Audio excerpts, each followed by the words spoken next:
Բարև ձեզ, Ստեփան Գրիգորյան YouTube-յան ալիքի մասնակիցներ, ողջունում եմ ձեզ բոլորիդ, այսօր հունիսի 9-ն է, մենք մտանք հետընտրական փուլ, ուրեմն մենք իմ կարծիքով բավական հաջող, խաղաղ, անցանք ընտրության փուլը, հունիսի 7-ը, հիմա գնում է հետընտրական փուլ ու հետընտրական փուլում շատ կարևոր է հասկանալ ինչ է կատարվում ուր է գնում զարգացումները։ Այսօր ես անպայման ձեզ կներկայացնեմ ցանկը այն պետությունների, որոնք շնորհավորեցին Հայաստանը հաջող խաղաղ անցկացված ընտրությունների կապակցությամբ, շնորհավորեցին Նիկոլ Փաշինյանին, իր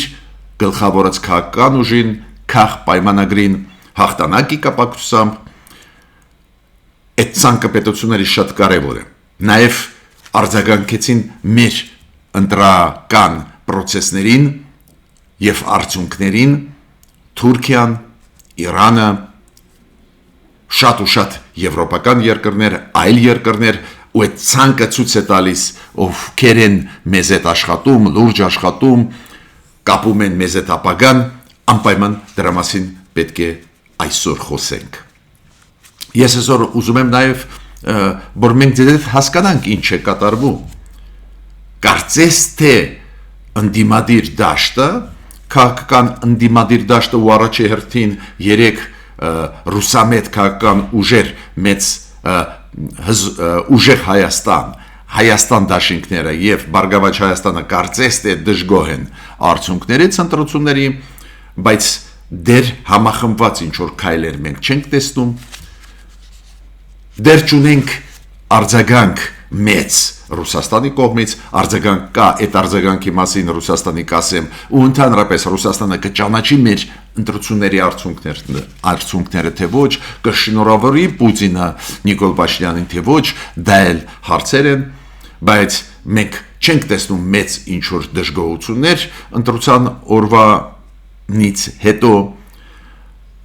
ինչ է լինելու, ուր է գնալու դա։ Պետք է զգուշացնեմ, որ իմանանք, որ դեր կենտրոնական ընտրական հանձնաժողովը չի ամփոփե, չի ավարտե,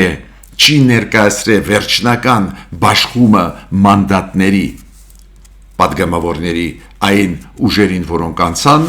ազգային ժողով, քանի որ Բարգավաճ Հայաստան կուսակցության հետ կա խնդրեմ, այնտեղ կարծես թե պակասում են 50-60 ձայներ, հիմա վերահաշվարկներ են գնում, բայց այս արդյունքը վերահաշվարկի շատ լուրջ ազդեցություն կունենա այն մանդատների բաշխմանը, որը մենք կունենանք նոր ընտրված ազգային ժողովում, ու ես կասեմ ինչի հետ է կապված այդպես կարևորությունը այդ 2-3 մանդատների հետ կապված։ Ու անպայման ուզում եմ ասել, գիտեք ինչի մասին, մի քանի հայտարարություններ երեկ արեցին Նիկոլ Փաշինյանը վարչապետը եւ Արարատ Միրզոյանը արտգործնախարարը Հայաստանի։ Անչափ կարևոր հայտարարություններ, մեսիջներ ուղղված նաեւ այդ թվում Ռուսաստանին, նաեւ աշխարհին, որոնց մասին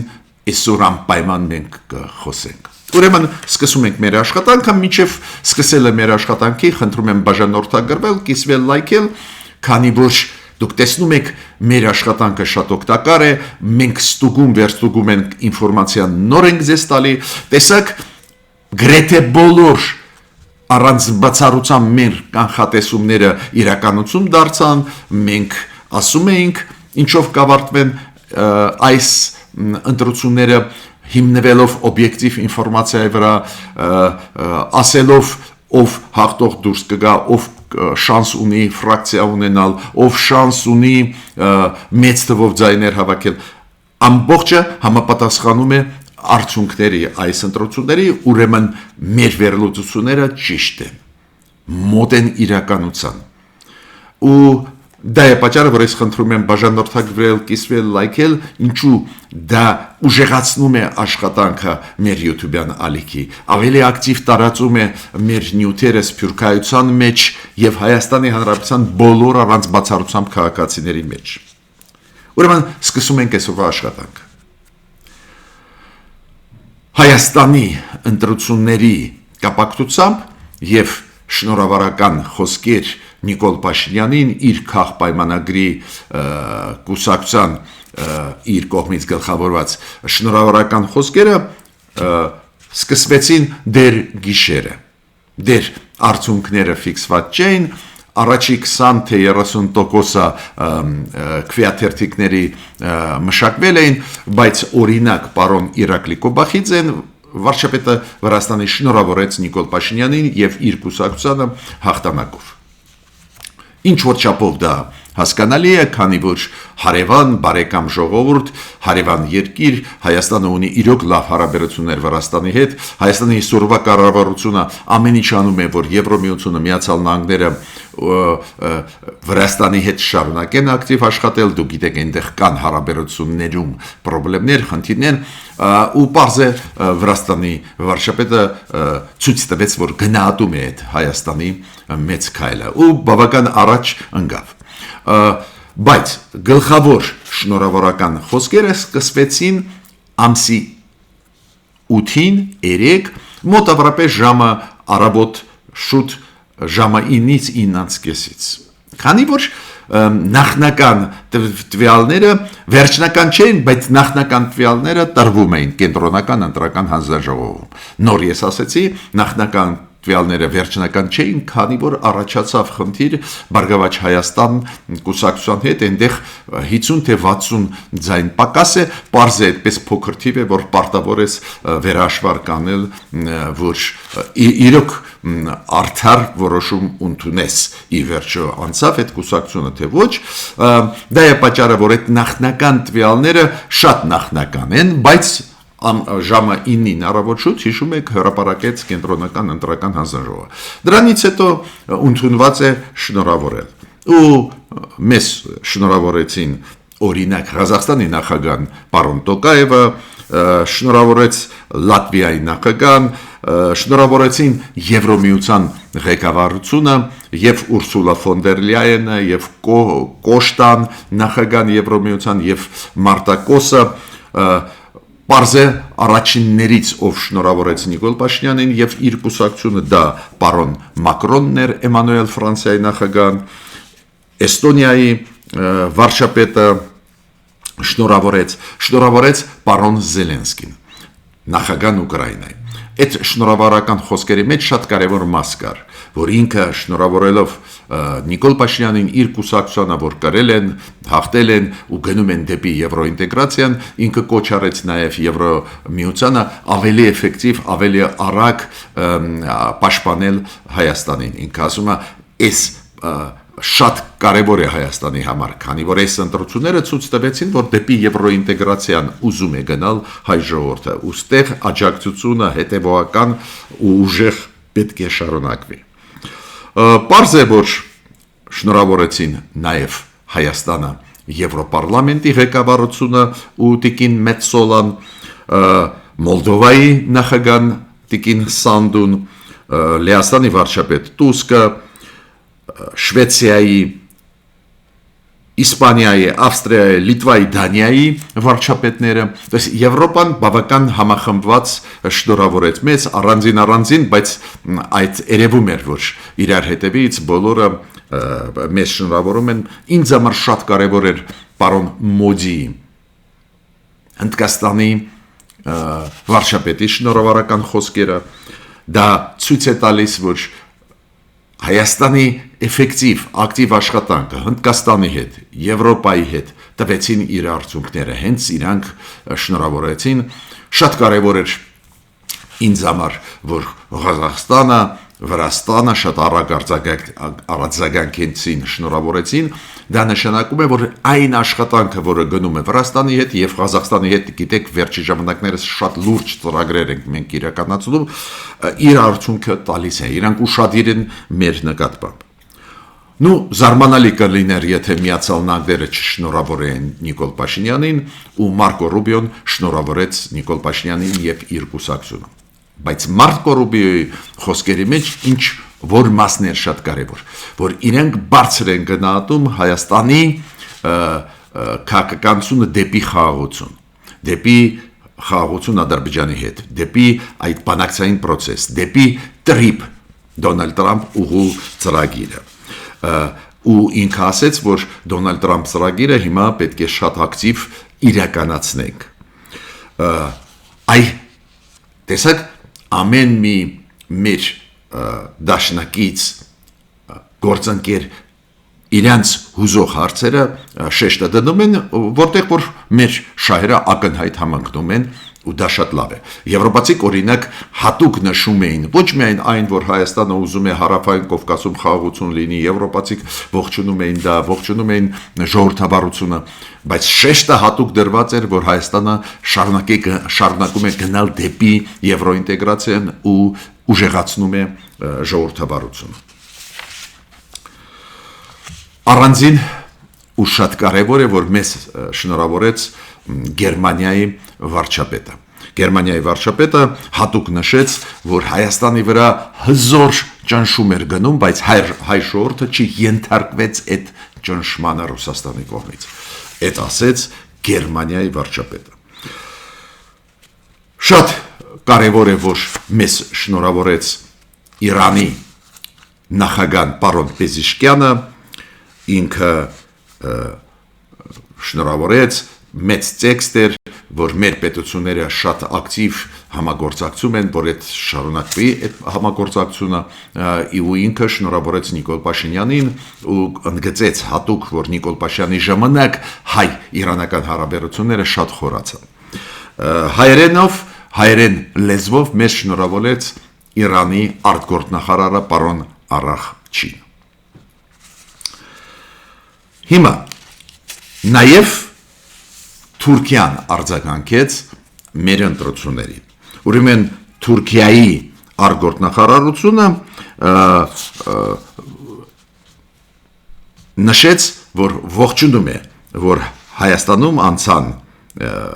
ընտրությունները պարլամենտական, ողջունում են փաստը, որ անցան ընտրությունները, եւ իրանք ասեցին, որ մենք հույսով ենք, որ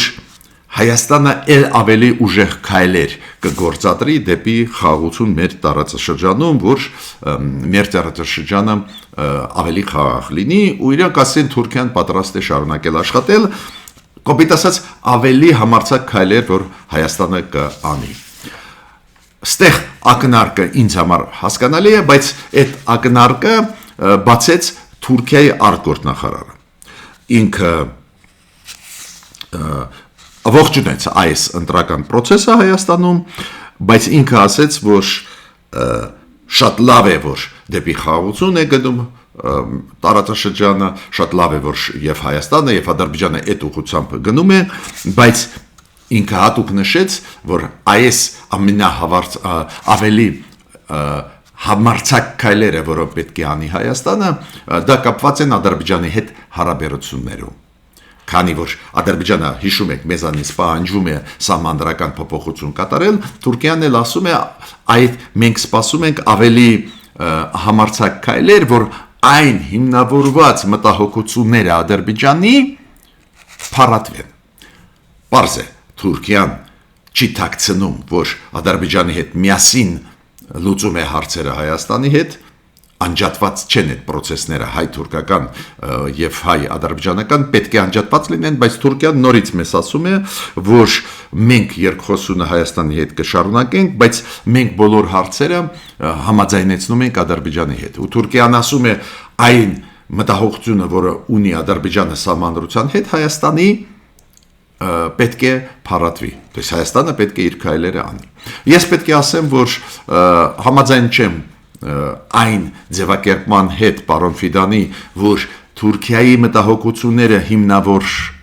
հիմնավորված են, քանի որ մեր սահմանադրությունը ոչ մի վտանգ չի պարունակում Ադրբեջանի համար, բայց ինքը պարզ է չի թաքցնում, որ Ադրբեջանի մտահոգությունները հիմք են Թուրքիայի համար, ոչ թե մեջ բացատրությունը, որ ոչ մի սահմանադրությունը Հայաստանի ոչ մի վտանգ չի ներկայացնում։ Բայց ցանկացած դեպքում, եթե նամակը պարոն Ֆիդանի Թուրքիա արտգործնախարարությանը կարդաք, մենք տեսնում ենք, որ ոճը նամակի բանը ագրեսիվ չեն, բացասական չեն։ Թուրքիան էլ ասում է, մենք պատրաստ ենք ու կշարունակենք դրական քայլերը դեպի հայ-թուրքական հարաբերությունների զարգացում,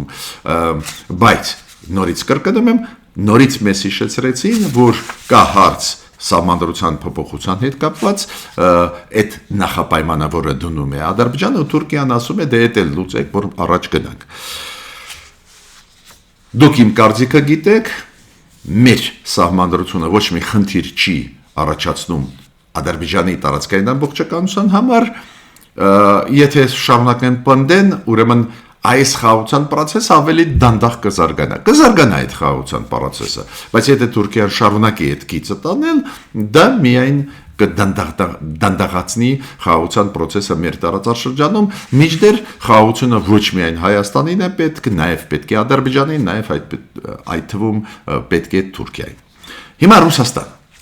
Ես չեմ ուզում թաքցնել դեզանից, որ Ռուսաստանը շոկի մեջ է։ Իրանք չէին սպասում, որ իրանց այս արշավը Նիկոլ Փաշինյանի դեմ, Հայաստանի կառավարության դեմ, ընդհանրապես մեծ այդ արշավը, որ իրանք սկսեցին նվազագույնը 3-4-5 ամիս առաջ ու ուժեղացրեցին մայիս ամսին, երբ որ նաև սկսեցին մտցնել սանկցիաներ Հայաստանի ապրանքների վրա, այդ հզոր քաղաքական սանկցիոն արշավը ճնշումը Հայաստանի վրա, իրանք շոկի մեջ են, որ մեծ հաշվով արդյունք չտվեց։ Նիկոլ Փաշինյանը հաղթող դուրս եկավ, պարլամենտում ունի նվազագույնը 58%, դուք հիշում եք, ես ասացի նոր ձեզ, որ այնտեղ վերահաշվարկ պետք է լինի Բարգավաճ Հայաստանի ձայների հետ, եթե Բարգավաճ Հայաստանը անցնի, Նիկոլ Փաշինյանը կունենա նվազագույնը 58% պարլամենտի ներսում, Նիկոլ Փաշինյանի կուսակցությունը, եթե վերահաշվարկ լինի ու Բարգավաճ Հայաստանը մտնի պարլամենտ, այդ դեպքում եթե չի մտնի պարլամենտ, այդ դեպքում Նիկոլ Փաշինյանի ձայները նույնիսկ կարող է 60%-ից ավել լինեն պարլամենտի ներսում։ Ուղղակի այդ 2-3 մանդատների հարցը հիմա լուծվում է։ Միտքս ինչու՞մ է։ Պարզ է Ռուսաստանը շոկի մեջ է։ Այո, Նիկոլ Փաշինյանը չունի սահմանադրական մեծամասնություն, չունի 67% մանդատներ ազգային ժողովում, բայց նվազագույնը, ես նոր ասեցի, ունի 58% մանդատներ։ Հաղթող է, բավական կայուն ուժեղ մեծամասնություն ունի, ու Ռուսաստանը պարզ է շոկի մեջ է, այնտեղ չգիտեն ինչ անեն։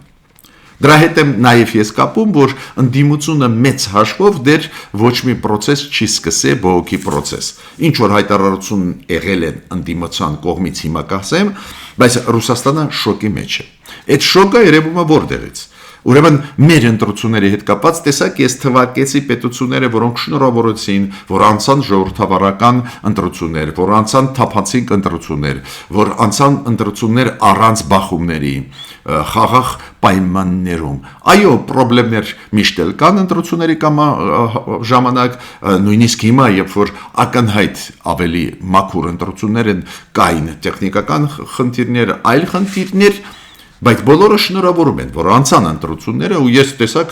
աշխարհագրությունը այդ պետությունների նույնիսկ ներկայացրեցի ձեզ։ Բայց ոնց կարա Ռուսաստանը չարձագանքի։ Հիմա արձագանքները նայեն, որ Պեսկովը ասեց, որ մենք սպասում ենք, որ վերջնական արդյունքները հրապարակվեն Հայաստանի կենտրոնական ընտրական հանձնաժողովի կողմից,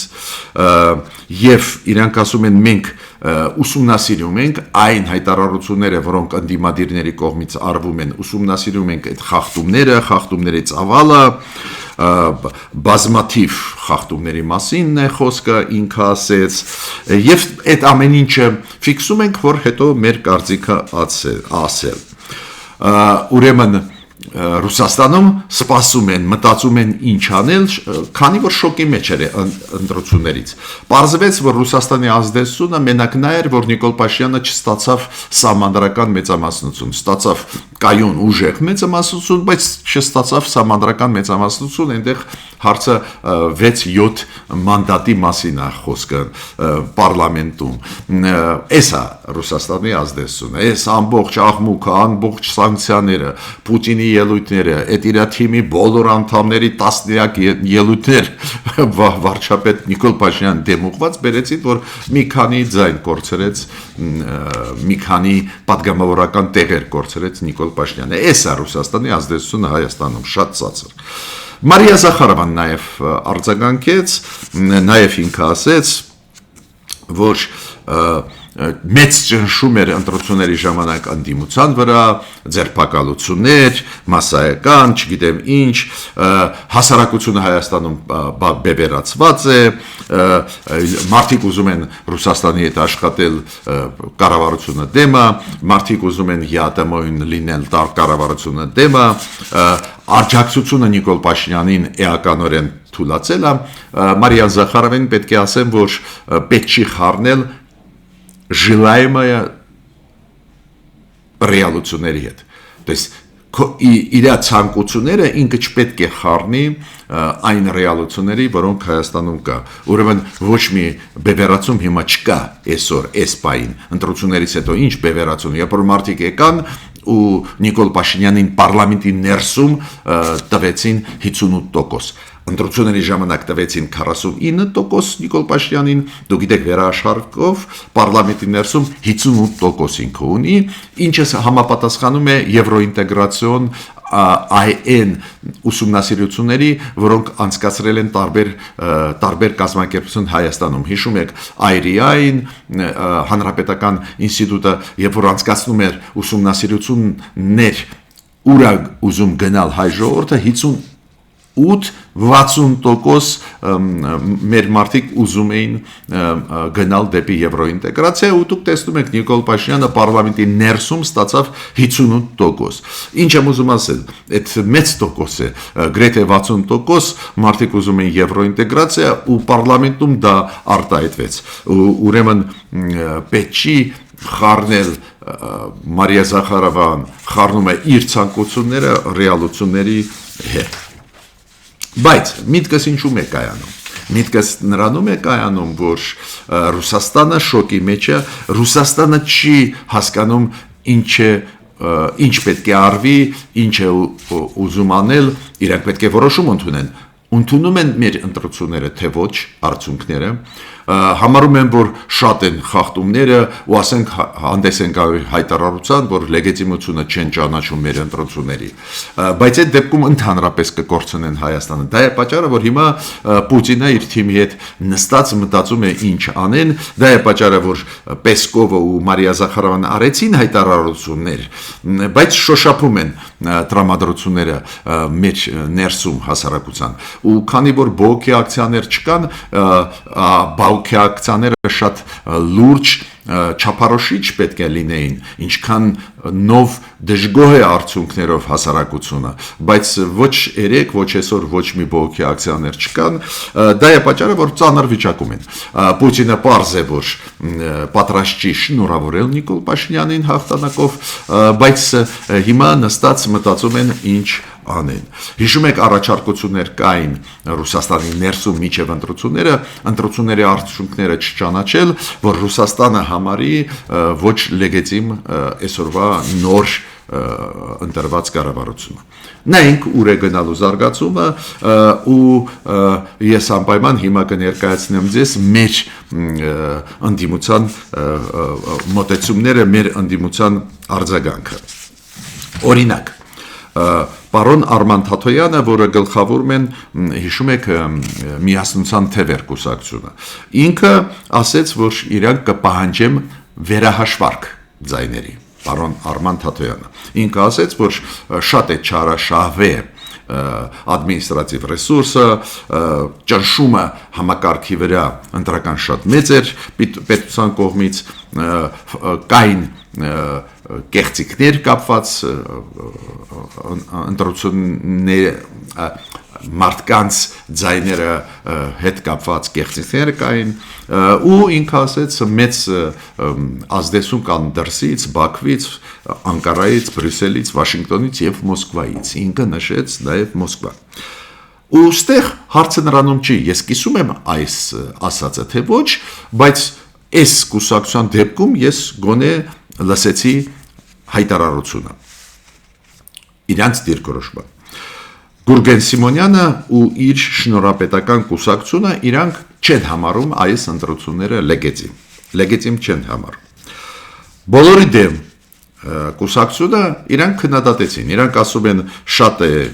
էր ադմինիստրատիվ ռեսուրսը օգտագործվում եւ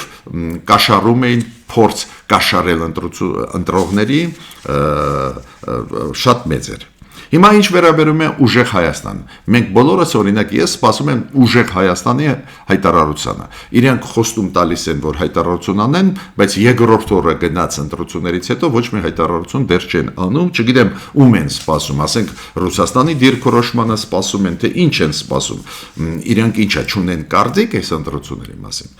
Բայց Արամ Վարդևանյանը իրավաբանը հիշում եք, որը երկրորդն է Սամվել Կարապետյանի ցուցակում, այդ կուսակցության ցուցակում ինքը ասաց, որ խախտումներ եղել են, բոլոր խախտումներին, հետապնդումներին մենք իրավական գնահատական կտանք։ Մենք անպայման կտանք գնահատական, բայց չասեց իրանք ընդունում են ընտրությունների արդյունքը, թե չեն ընդունում։ Ռոբերտ Քոչարյանը, որը գլխավորում է Հայաստան դաշինքի ցուցակը, ինքը ասաց, որ մենք հետ չենք կանգնի, մենք կվիճարկենք արդյունքները այս ընտրությունների։ Հիմա Որդիների կանչ հասարակական կազմակերպությունը, որը բավական ընդդիմադիր կեցված ունի իշխանությունների նկատմամբ, որը պարզ է չես մասնակցի ընտրությունների, բայց այդ կազմակերպությունները Որդիների կանչ շատ ունի կոշտ հակաիշխանական դիրքորոշում, իրանք ասեցին մենք հույսով ենք, որ այս ընդդիմադիր ուժերը, որոնք ասում էին, որ մինչև վերջ կպայքարեն, չեն լեգիտիմացնի ընտրությունները ու չեն դավաճանի հայրենիքը ու չեն վերցնի մանդատները, այլ կպայքարեն իշխանության դեմ կշարունակեն պայքարեն։ Ինչ վերաբերում է Բարգավաճ Հայաստանի Էլինար Վարդանյանը, որը այդ ցուցակում կարևոր տեղ է զբաղեցնում, այսօրվա նաև ազգային ժողովի պատգամավորը Էլինար Վարդանյանը ասաց, որ հիմա ճշտում գնում է, վերահաշվարկ գնում է, մենք համոզված ենք, որ Բարգավաճ Հայաստանը կհաղթի։ Ուստեք ես ուզում եմ մի քանի մտքով ձեզ հետ կիսվել։ Ճիշտ ասած, ես հիշում եմ, որ երբ որ ընտրության օրը անցնում էր, ու հիշում եք նախկիների ժամանակ, երբ որ ակնհայտ բռնություն կիրառվում են տեղամասերում, ակնհայտ մարդկանց բերում էին փողով քվեարկելու, երբ որ գեշ ձևի բռնություն կիրառվում էր ընդդիմադիրների նկատմամբ, փորձագետների նկատմամբ, դիտորդների նկատմամբ, ընդդիմադիր ներկայացուցիչների տեղամասերում, այն ժամանակ, երբ որ խախտումները լուրջ էին, մարդկանց դժգոհությունը այդքան մեծ էր, որ հիշում եք բոլոր ընտրություններից անմիջապես հետո մյուս օրը սկսվում էին մեծ բողոքի հավաքներ։ Հիշում եք մարտի 1-ի պատմությունը, դուք հիշում եք միջ այդ պատմությունները, դες մարդիկ բողոքում էին, մարդիկ փողոց դուրս էին գալիս դժգոհ լինելով ֆալսիֆիկացիաներից։ Հիմա ոչ ոք փողոց դուրս չեկավ։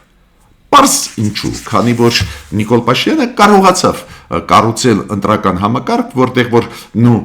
բռնություն չի կիրառվում, ակնհայտ լցոնման process չկա։ Կարելի է քննադատել առանձին երևույթներ, առանձին սխալներ, դա էլ է նորմալ։ Ու իմ կարծիքով դա է պատճառը, որ բողոքներ չկան։ Բայց մյուս կողմից անհասկանալի դիրքորոշում դեր ցուցաբերում են ուժեղ Հայաստանը, քանի որ բոլոր դիպադիրները առաջի հերթին նայում են ուժեղ Հայաստանի քայլերին, Սամվել Կարապետյանին քայլերին, քանի որ ուժեղ Հայաստանը հավաքեց բավական շատ թվով ձայներ, ռեալ երկրորդ տեղը գրավեց ու առաջի տեղը ընդդիմադիր դաշտում, ուրեմն իրանք պետք է քայլերը անեն։ Մի քանի ընդդիմադիրների հայտարարությունները ես կարդացի, չեն ուզում ճանաչել արդյունքները ընտրությունների, չգիտեմ ինչ որ բաներ պահանջում են, վերահաշվարկ եւ այլն, հասկացան։ Բայց այդ ուժը պետք է գլխավոր ուժը լիներ, որը եթե բողոքարկում է ընտրությունների արդյունքները, պետք է սկսել ինչ որ ակցիաներ, ինչ որ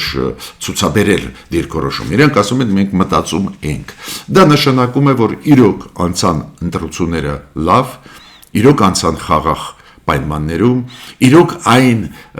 ձերբակալության process-ները, որոնք կային պրոֆիլակտիկ բնույթ է կրում, որ մարդիկ չկուտակվեն, չսկսեն փող բաժանել, ուրեմն բողոքելու մեծ հաշվով շատ բան չկար։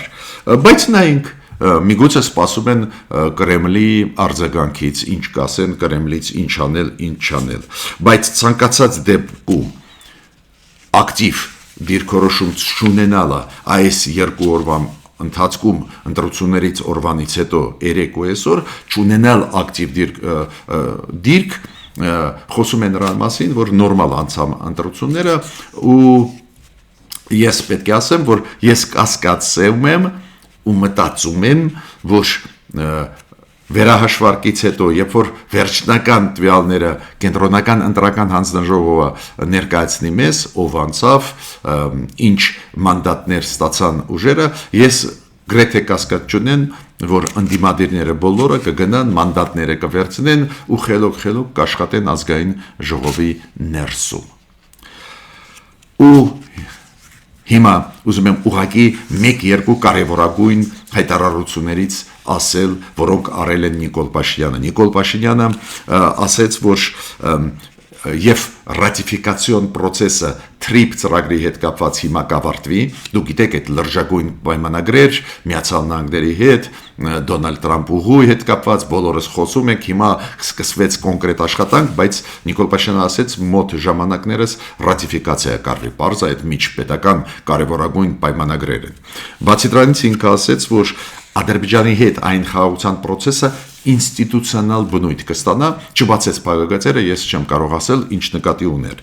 բայց ուզում եմ ասել, այդ հայտարարությունները անչափ կարևոր են։ Անչափ կարևոր բան ասեց Նիկոլ Փաշինյանը, որ Հայաստանի կառավարությունը հայտարարեց տենդեր, մրցույթ։ Ինչի հետ կապված։ Դուք հիշում եք, մենք խոսել ենք, որ Ռուսաստանի տակ գտնվող Հայաստանի երկաթգծերը Ռուսաստանի կոնցեսիայի տակ գտնվող ծանր վիճակում են։ Մի կողմից մենք պետք է վերականգնենք մի քանի փոքր հատվածներ մեր երկաթգծերի Թուրքիայի հետ, այդ Ախուրիկի հատվածում, Գյումրի Ղարս երկաթգծի եւ Նախիջևանում Երասխ դեպի Նախիջևան, այնտեղ 1.5 կիլոմետր պետք է վերականգնենք, վերանորոգենք երկաթգիծը, Ախուրիկում դա 10-12 կիլոմետրի մասին է խոսքը, ու Նիկոլ Փաշինյանը հայտարարեց տենդեր, որ Ախուրիկում պետք է վերականգնվի երկաթգծային այդ մասը։ Փայլուն որոշում, շնորհավորում եմ մեր կառավարությունը, քանի որ Ռուսաստանի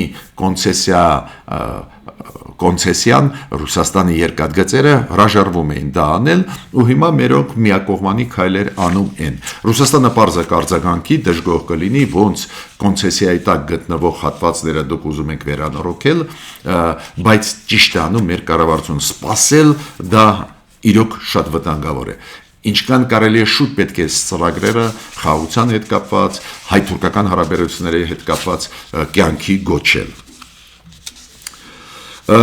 Շատ կարևոր ինֆորմացիա մեզ տվեց պարոն Արարատ Միրզոյանը, որը գտնվում էր ազգային ժողովում։ Դուք գիտեք, այդ բյուջեն 2025 թվականի բյուջեի քննարկումը, հաստատումը շարունակվում է։ Նույն Նիկոլ Փաշինյանը այս հայտարարությունները, որ ես նոր թվարկեցի, արեց հենց ազգային ժողովում։ Ազգային ժողովում նաև պարոն Արարատ Միրզոյանը ասեց, որ անդամավճար մենք հապկում չենք վճարում, երկրորդ տարին իրար հետևից 2020 թվին նաև չենք վճարել, քանի որ մենք այնտեղ չենք աշխատում, սառեցրել ենք մեր անդամակցությունը։ Ես այսօրվա իմ ելույթը ավարտեցի, միջ նոր հանդիպումներ։